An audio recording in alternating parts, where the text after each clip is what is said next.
thank you for joining me. And today on Hawkeye's House of Horrors, we're continuing on in the Halloween series. And I'm going to do a review for the remake, or is it the eighth? No, ninth film in the series. There you go. I've lost count.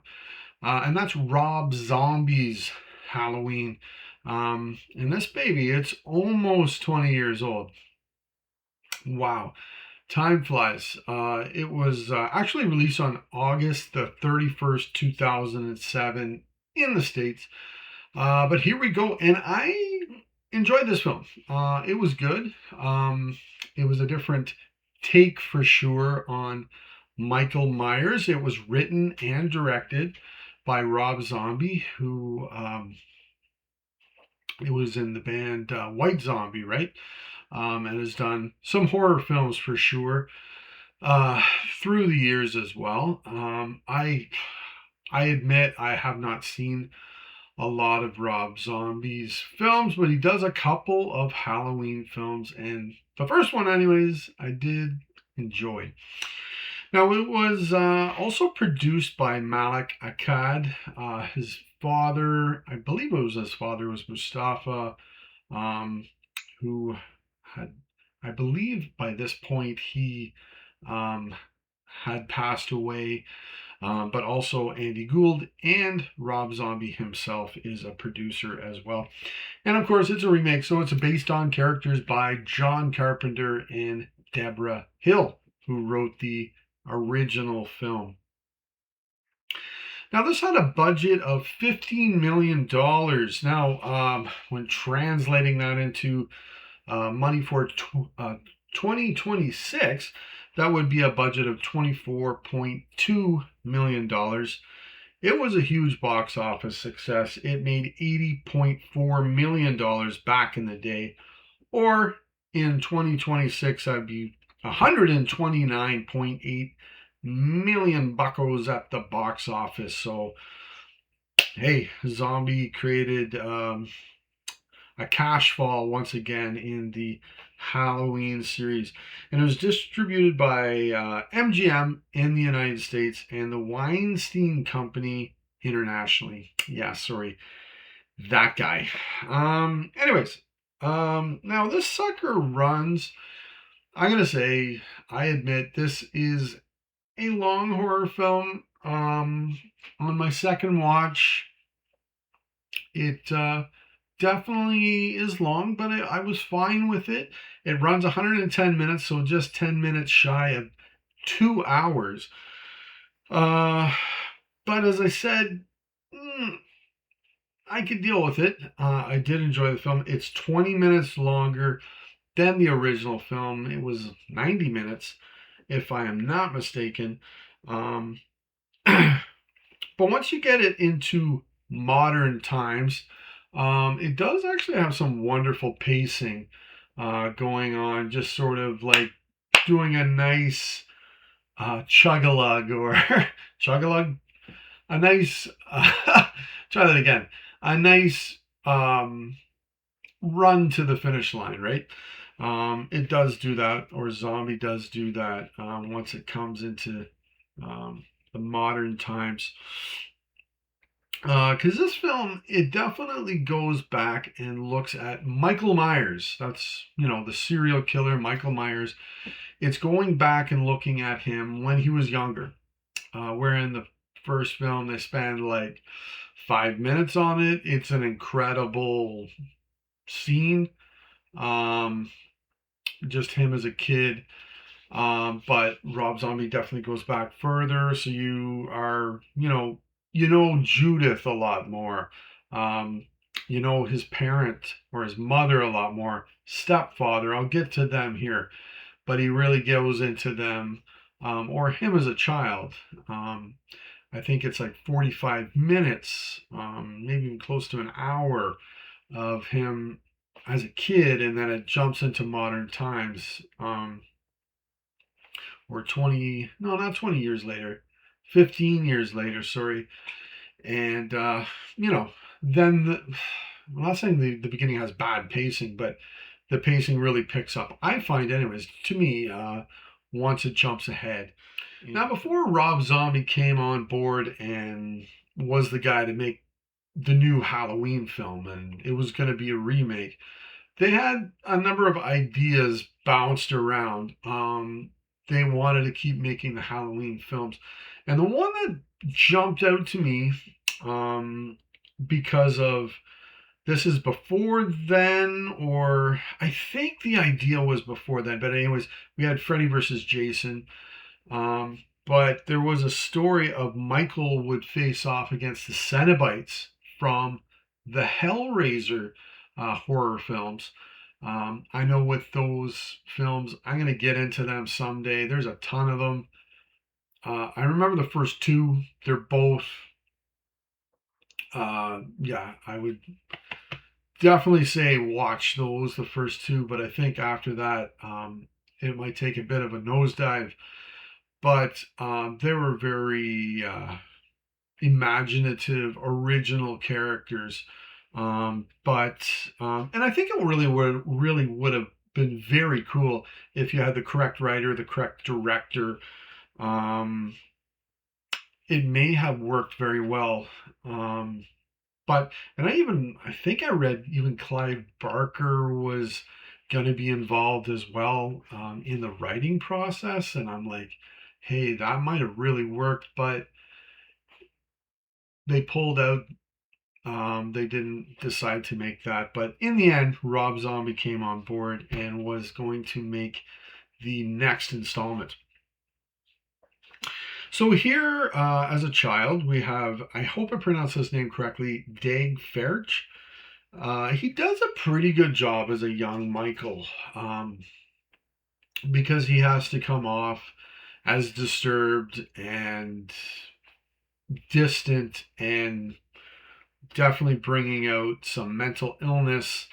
I think he's only supposed to be 11, I think. I forget, maybe 10.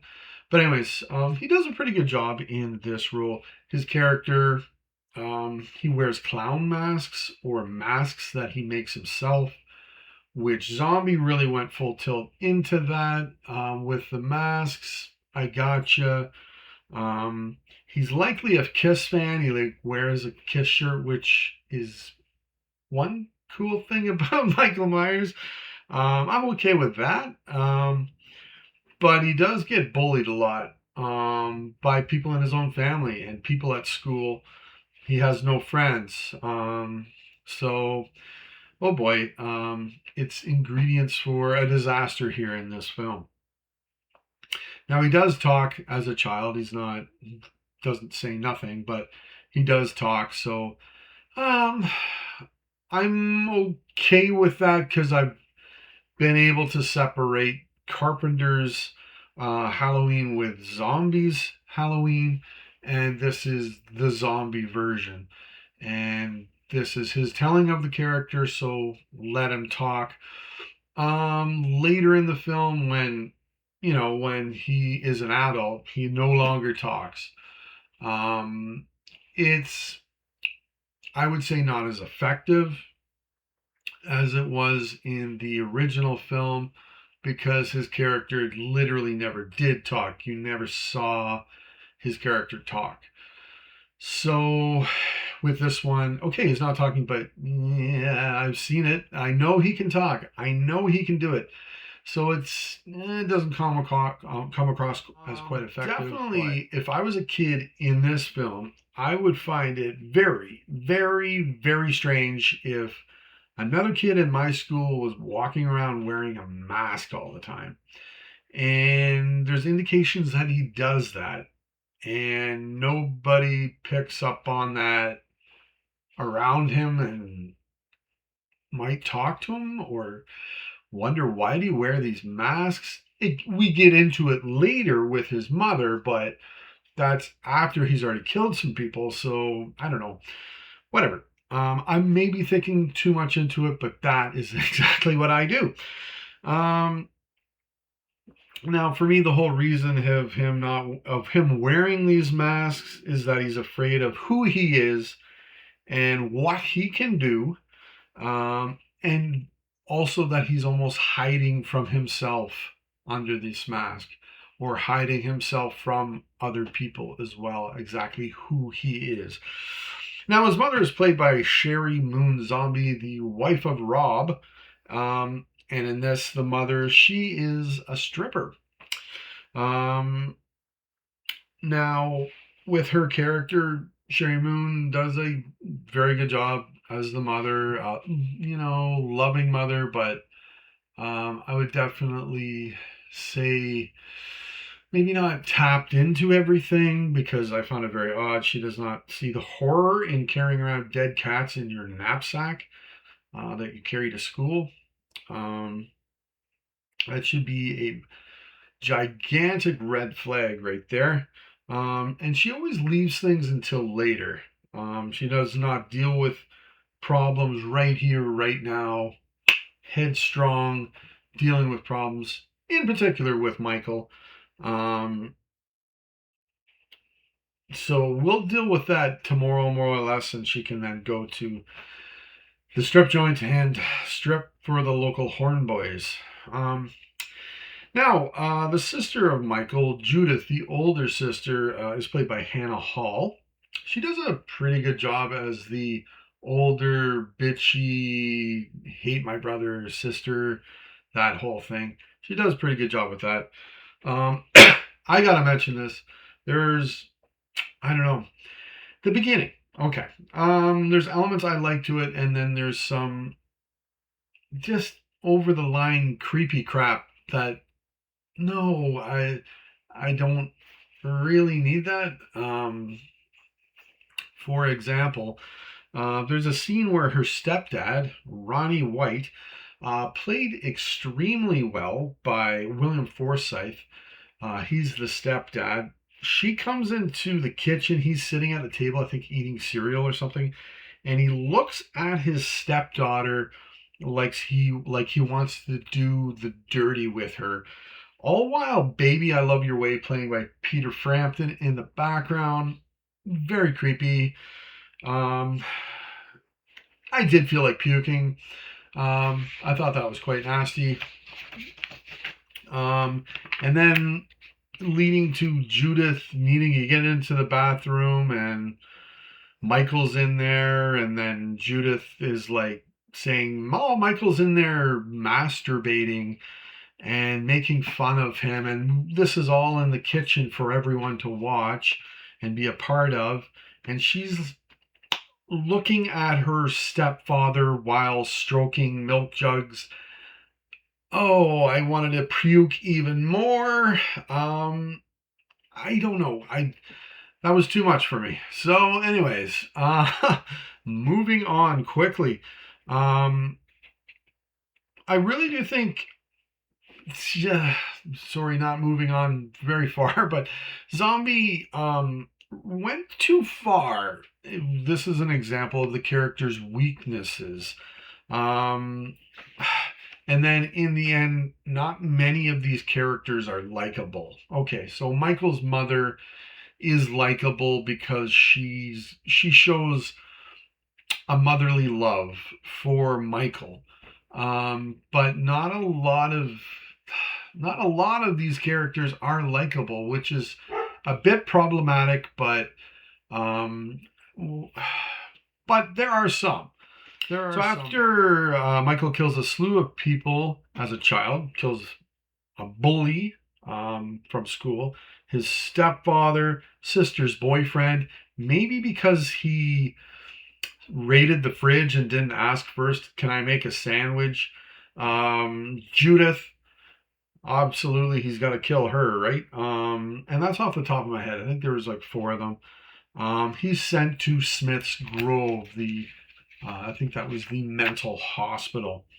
And here, he's under the care of Dr. Loomis, wonderfully played by Malcolm McDowell from A Clockwork Orange. But he's introduced earlier in the film in a scene at the school where he talks to the mother about issues with Michael and such. But anyways, he's under the care of Dr. Loomis, And then while he's there, he kills a nurse, played by horror vet Sybil Danning, showing that really Loomis did not know Michael very well at all as a youngster, allowing this situation to happen where he kills this nurse when they're left alone in the lunchroom. Um, oh boy, it gets bad. The mother commits suicide, and then Michael breaks out of the hospital after a group of security guards, played by Leslie Easterbrook. I always remember her from Police Academy. Um, Tom Towles, Bill Moseley, and Lou Temple. Now, each of them were in, if I'm not mistaken, were in Zombies: The Devil's Rejects as well. I know Sherry Moon Zombie was in that one too. And then he's off to Haddonfield. Of course he is. So there you go to um, look for his youngest or younger. Yeah, that'd be the correct way of saying it. His younger sister, Laurie, Laurie Strode. And here she's played by Scout Taylor Compton. And I think she's okay in the role. I think some of the problems I have are due to how her character is brought out. It's in the writing, or how the character's brought out. These are horror roles, so they're way harder than people think they are to play these roles, especially like in slashers where you're screaming or being chased after and everything like that. I think she does really well in the physicality of the role. She does a really good job with that. But sorry, I gotta say it. She's no Jamie Lee Curtis in the acting to me, or how the character is brought across.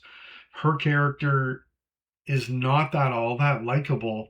Um, I just, where in the original, the one when Jamie Lee Curtis played it, she was very much a teenager, perhaps of that time, but she was innocent, right? Or a good babysitter. Here, I don't even know if she's that good of a babysitter. I guess so.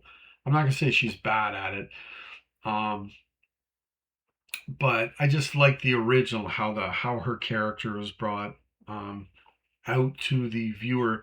And I also find there wasn't enough time, because it's 2 hours, but because you spend like almost half of the movie before her character's really, you know, an adult or a teenager. She's not given enough time, I think, for this character to be really fleshed out. Where Michael does, Dr. Loomis definitely does. There's characters here that do have that time needed. And for her to be a main character, I don't think there is enough time set out for that to happen. And also, she seems to just want to scare the shit out of Tommy Doyle, the kid she is babysitting on Halloween night, here played by Skylar Gisando. Um, Rather than trying to deflect him from scares or horror comics, or try and set his mind at ease a little bit, she goes like full tail the other way. Let's scare the crap out of this guy, and it's not scary at all to me. But anyways, that's what her character is in this particular film here. Now, Michael was played by Tyler Mane, and he was the tallest actor to play Michael Myers. He's 6'8". That's a full entire foot taller than me. So he's a big boy, and he's absolutely huge in this film. So that's good. We got a gigantic Michael Myers here now. So, all right, we're going full tilt into that, and it works. He's a big boy. Now, what definitely to add, what Zombie did here is he has created a much more human Michael Myers than I believe Carpenter and Deborah Hill did in the original. And some people may really like that. I think that was an element I did enjoy about it. Like it was a different take, right? I've gotcha. And so we're going to create a different Michael Myers than we had in the original films, right?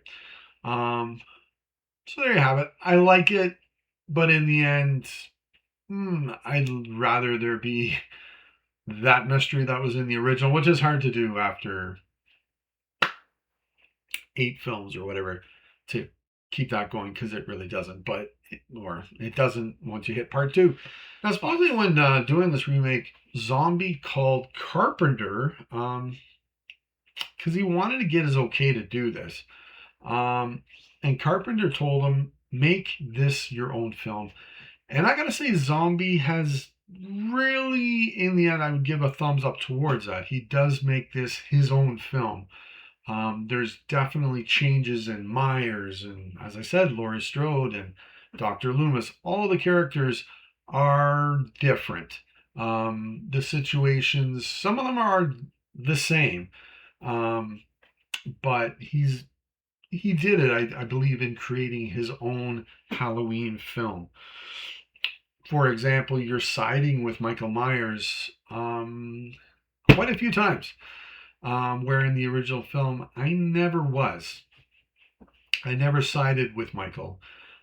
So, in creating this much more human character here, you, in the end, as a viewer, are siding with Michael and not wanting him to really be bullied and seeing the pain and problems you may have as a person yourself if you were treated that way. So now, I thought it was interesting and cool for sure when back in the past, Judith, when she's in her room, she's listening to some Blue Oyster Cult or Don't Fear the Reaper, which was in the original film. Great song. I really did like the inclusion of that film. It really needed to be in this film here. And that's cool that they did that. Although, here comes the creepiness.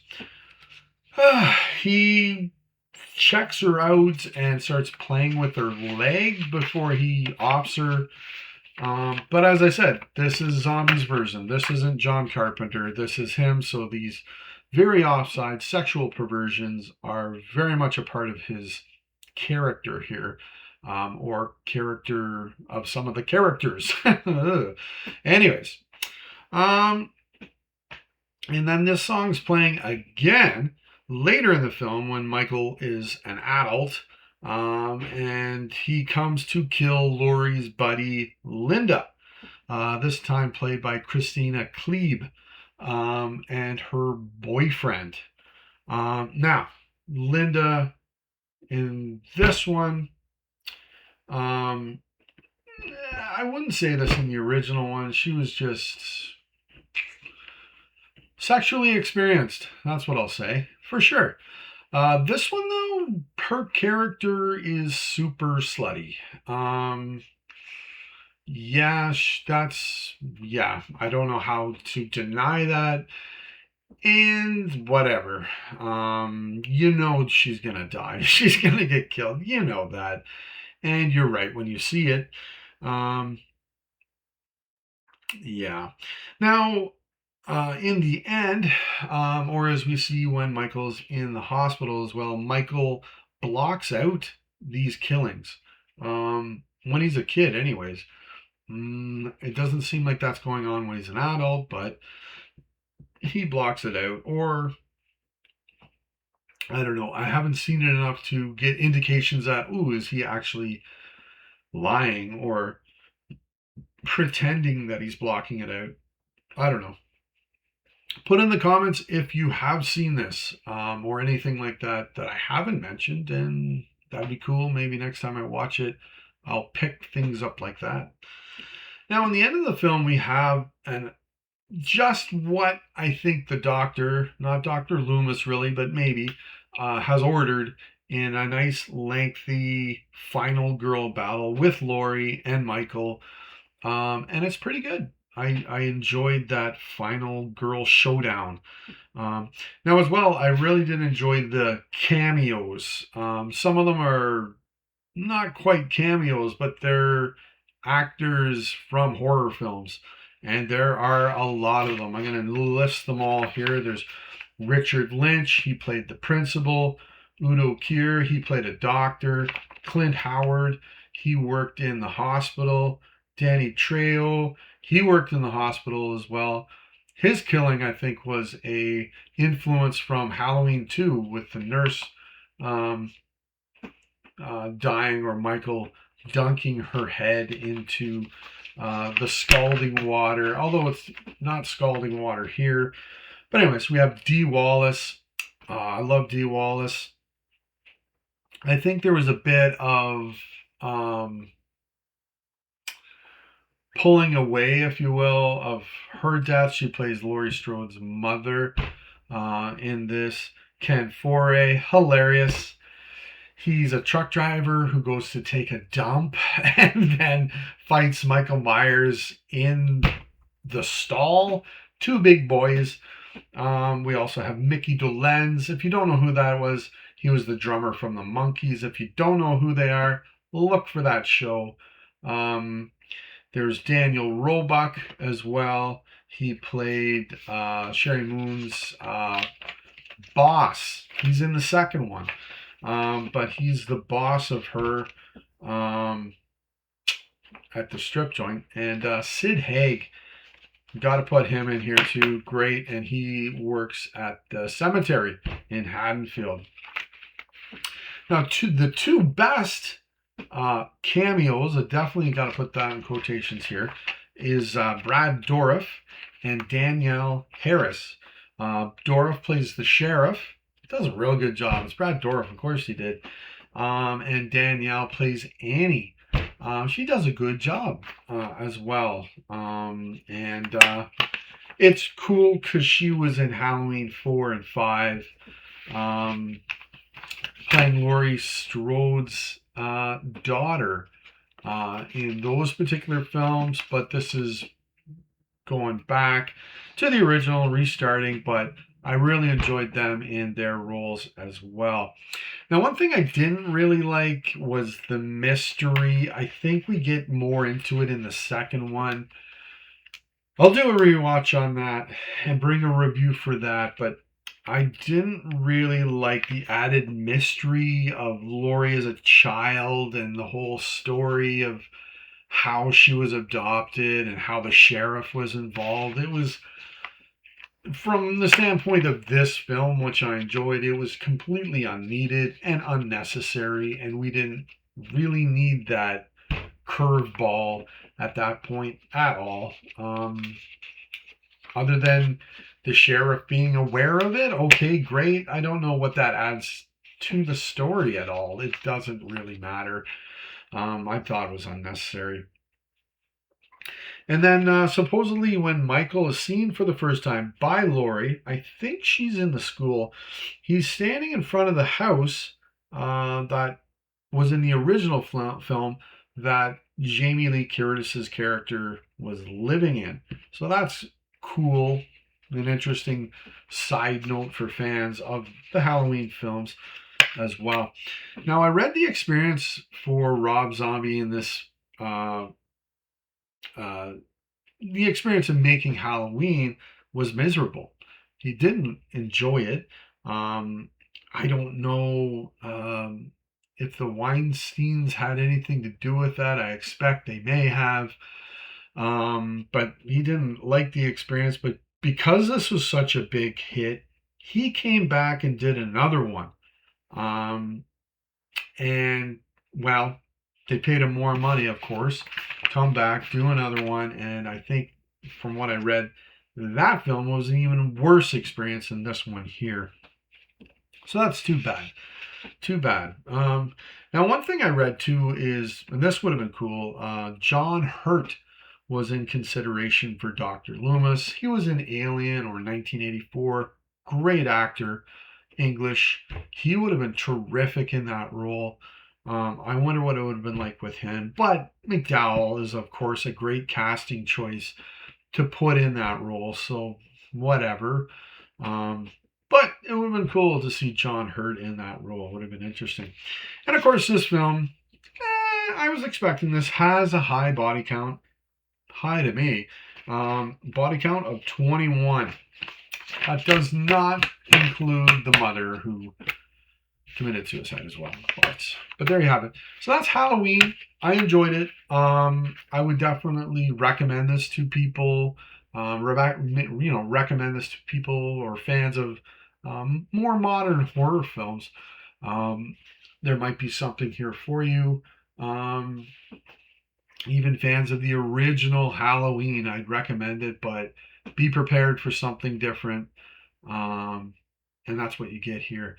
So as I said, I'm going to watch Halloween 2, Rob Zombie's Halloween 2, and I'll get back and bring a review for that. I didn't like it, but there were elements I did enjoy about it. But yeah, we'll get back on that. And once I do that, then there's the 3 new ones. And then I'm going to do a ranking of all the Halloween series at the end of it. That'll be cool. There'll be a lot of Halloween films to talk about and put them in the good and the bad categories for me. You could totally disagree with everything I say. But anyways, until next time, stay scared out there, people.